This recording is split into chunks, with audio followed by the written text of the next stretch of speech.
कल को अगर भारत कुछ ऐसे इक़दाम ले लेता है, मिसाल के तौर पर इंटरनेशनल बॉर्डर क्रॉस कर लेता है या LOC क्रॉस कर लेता है, उनका तो सारा इस वक्त डॉक्ट्रिन यही बन रहा है कि किस तरीके से एक फौरी जो है एक्शन लिया जाए, 48-72 घंटों में कंट्रोल किया जाए और पाकिस्तान को मौका ही ना दिया जाए कि वो जो है न्यूक्लियर जो है ऑप्शन इस्तेमाल कर सके। और 5th जनरेशन वॉरफेयर के अंदर किसी दुश्मन को एज डायरेक्ट हिट करने की आपको जरूरत नहीं होती। अब वो आपको इंटरनली इतना वीकन कर देता है कि उसके बाद फिर आप किसी बैरूनी कुव्वत से लड़ने के काबिल नहीं होते। हमारे अभी रिसेंटली एक अनाउंसमेंट सामने आया है माइक्रोसॉफ्ट फाउंडर्स हब की जानिब से कि वो कोलैबोरेशन करने वाले हैं, इसरो के साथ वर्किंग की जाएगी स्पेस टेक स्टार्टअप्स पर जो कि खुलने वाले हैं, बनने वाले हैं इंडिया में। इसी बारे में पाकिस्तानी अवाम को बताते हैं, जानते हैं उनसे उनकी राय कि ना सिर्फ IT बल्कि अगर दूसरे सेक्टर्स की भी बात की जाए तो पाकिस्तान में कोई भी इन्वेस्टर इंटरेस्टेड क्यों नहीं है।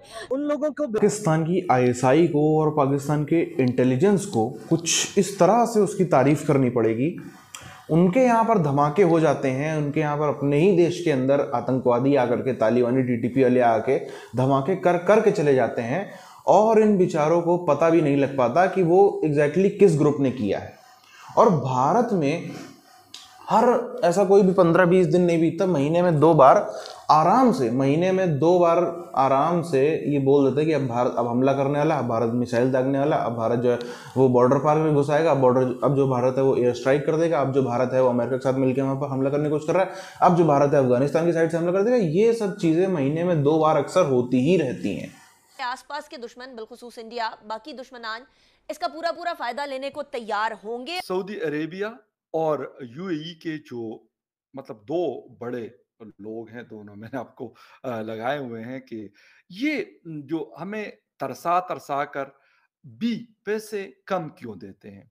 इस इमेज के ऊपर क्या फर्क पड़ रहा है? जो 5th जनरेशन वॉरफेयर है जिसका पूरा फायदा इस टाइम पर भारत उठा रहा है। ब्रसेल्स में, बर्मिंघम में, लंदन में बैठा हुआ, दिल्ली में या फिर ऑकलैंड में बैठा हुआ शख्स जिस वक्त एक हेडलाइन देखता है कि पाकिस्तान के साबिक वज़ीर-ए-आज़म पर दहशतगर्दी का मुकदमा कायम हो गया है, तो वो ये ज़रूर सोचता होगा कि आज से 3 महीने पहले ये शख्स था जो कि हमें आकर लेक्चर देता था कि पाकिस्तानी दहशतगर्द नहीं है। वो तो यहाँ तक भी कहते हैं कि हम जंग के ज़रिए ही आज़ाद जम्मू और कश्मीर को भी लेंगे और वो इसीलिए जो वो तैयारी भी आज़म ने हार्वर्ड यूनिवर्सिटी के कुछ तालिब इल्मों से बात करते हुए कहा कि वो भारत के साथ एक मुस्तकिल देरपा अमन चाहते हैं और क्योंकि पाकिस्तान और भारत के दरमियान जो जंग है वो ऑप्शन नहीं है।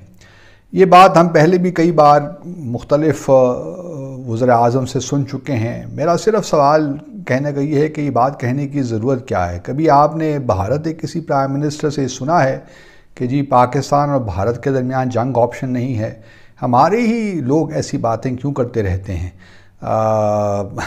जंग ठीक है, एक न्यूक्लियर इन्वायरमेंट है और हम सब समझते हैं कि कितना कैटास्ट्रॉफिक होगा अगर न्यूक्लियर वॉर हो गई, लेकिन इसका हरगिज़ मतलब ये नहीं है कि हम ये बयानात देना शुरू कर दें कि जी हमारे दरमियान जंग नहीं है। कल को अगर भारत कुछ ऐसे इक़दाम ले लेता है, मिसाल के तौर पर इंटरनेशनल बॉर्डर क्रॉस कर लेता है या LOC क्रॉस कर लेता है, तो जंग नहीं होगी, जंग तो होगी। तो जंग ऑप्शन हमेशा रहता है और सफारतकारी की भी कामयाबी के लिए ज़रूरी होता है कि जंग के ऑप्शन के तौर पे रहना चाहिए। भाई भारत ने कभी कहा ही नहीं कि हमारे लिए ऑप्शन नहीं है, वो तो हमेशा जंग की बातें करते हैं और वो तो यहाँ तक भी कहते हैं कि हम जंग के ज़रिए ही आज़ाद जम्मू और कश्मीर को भी लेंगे और वो इसीलिए जो वो तैयारी भी कर रहे हैं। अगर आप उनके डॉक्ट्रिन देखें, जो जॉइंट आर्म फोर्सेस डॉक्ट्रिन है जो कि बेस्ड है कोल्ड स्टार डॉक्ट्रिन का, उनका तो सारा इस वक्त डॉक्ट्रिन यही बन रहा है कि किस तरीके से एक फौरी जो है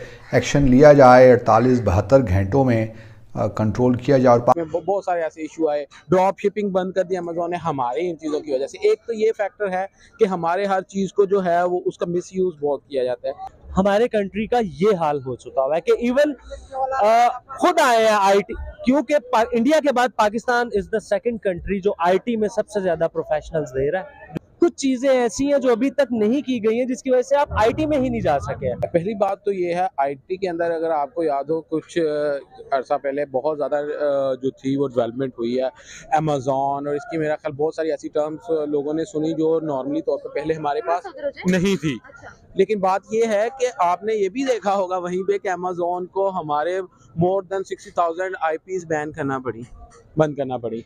जैसे सैमसंग दे रहा है सबको अपनी टेक्नोलॉजी दे रहा है, आपको शायद इंफॉर्मेशन हो इस चीज की कि बेसिक टेक्नोलॉजी सैमसंग के पास है, वो देता है सबको, जितने भी बाकी हैं आईफोन को भी इवन वही दे रहा होता है। उसको नेगेटिव एंड पे हम ज्यादा देखते हैं रादर देन कि उसको किया जाए। दूसरी बात, अब बात आते हैं इन्वेस्टमेंट लेवल के ऊपर, तो इन्वेस्टमेंट तो वहां पे की जाती है जहां से आपको वो बेनिफिट्स और कुछ नजर आ रहा हो। हमारे पॉलिटिकली इतनी अनस्टेबिलिटी है कि इधर जो लोकल बिजनेसेस हैं, हम खुद इधर है ना, एलसीज खुल रही हैं, डॉलर ऊपर तो जा रहा है लेकिन डॉलर वजूद नहीं है, इंपोर्ट पूरी जो है वो बंद हुई पड़ी है, एक्सपोर्ट हो नहीं रही। लेकिन आईटी में वो सबसे ज्यादा जो हायर करते हैं यूएसए के लोग, वो इंडिया और पाकिस्तान से करते हैं। आपको मगर मालूम सर हमारा सीईओ कोई बड़ी ऑर्गेनाइजेशन में बैठा हुआ पाकिस्तानी ओरिजिन का नजर क्यों नहीं आता? उसकी रीजन ये कि हमारी गवर्नमेंट सपोर्ट नहीं करती, वेरी सिंपल। वही तो मैं कह रहा हूँ कि हम रॉकेट साइंस तक उसके लिए टेक्नोलॉजी चाहिए ना, और IT is the key now. बिल्कुल सर। अगर आईटी को लेकर हम लोग काम करेंगे तो ही हम लोग स्पेस की तरफ भी जा सकते हैं। जी बिल्कुल ऐसा ही है। दुबई के बारे में बता दूं कि दुनिया में जितनी भी टेक्नोलॉजीज आती हैं वो सबसे पहले दुबई में आती हैं। अच्छा। ये मैं आपको सबसे पहले एक चीज कर दूं, क्योंकि दे आर इन्वेस्टर्स बेसिकली। अब इंडिया से वो जो टेक्नोलॉजी आईटी में दुबई को एक चीज होता क्या है मालूम, हमारे भी गवर्नमेंट को है कि आईटी ही फ्यूचर है, लेकिन उनके अपने जाती मसले मसाइल नहीं खत्म होते हैं, उसका फायदा कंट्री को नहीं हो रहा है। उसकी रीजन ये छोटी सी बात बताऊंगा, हमारे पास पेमेंट प्रोसेस ही नहीं है अभी तक आईटी से। मैं जाती तौर पे आईटी का काम करता हूं तो मुझे पाकिस्तान में इसका प्रोसेस ही नहीं है, तो मैं कहां से करता हूं? मैं दुबई से कर रहा हूं, मैं यूएई से कर रहा हूं। तो हम पाकिस्तान, मैं आपको सीरियस नोट पे बताऊं, पाकिस्तान में इतना टैलेंट है, आईटी में भी इतना टैलेंट है कि आपकी सोच होगी। उसका फायदा बेसिकली हमारे मुल्क को ही होना है, जो कि हमारी गवर्नमेंट्स को समझ नहीं आ पा रहा है। लाखों नहीं, करोड़ों नहीं, अरबों रुपीस कमा रहे हैं लोग यहाँ पर आईटी से। तो मेरे ख्याल में ये सारा गवर्नमेंट जो होती है, जो हमारी गवर्नमेंट है ना, जो पहले भी थी या अब भी है, बहुत कमजोर है। ठीक है। और हमें अपने स्कूल्स में आईटी और स्पेस, क्योंकि मैं आज आपको बता दूं आने वाला वक्त एक ऐसा है जिसमें सिर्फ आईटी डिजिटल जी बिल्कुल डिजिटल हो जाएगा, टोटली डिजिटल। नहीं, उनका अपने कंट्री में यूएई में स्पेस पर प्रोजेक्ट उनका शुरू हो चुका हुआ है। पाकिस्तानी इंटेलिजेंस की और कैसे कैसे तारीफ करी जाए। कुछ भी होगा, 4 इजराइल से घूमने वाले टूरिस्ट आ जाएंगे, इनको लगेगा कि मोसाद के एजेंट जो हैं वो भारत दौरे पर आए हैं। एक 4 अमेरिकन गोरे आ जाएंगे, यहाँ पे दिल्ली एयरपोर्ट पे उतरेंगे तो पता नहीं कौन सा इनका फल वाला और पंचर वाला कौन इनका एजेंट है जो खबर करता था देखो अमेरिका से खास टीम आई है इंडिया में जो है पाकिस्तान की साजिश रचने। इंडिया से एक फ़्लाइट उड़ के अफगानिस्तान पहुँच जाएगी, तब तो पूरा इनका पूरे देश में हाईलाइट लग जाता है कि गुरु इंडिया बॉर्डर पे तो हमने इतना कर लिया, उधर से कुछ नहीं होगा, शायद अफगानिस्तान की साइड से हमले तेज हो सकते हैं।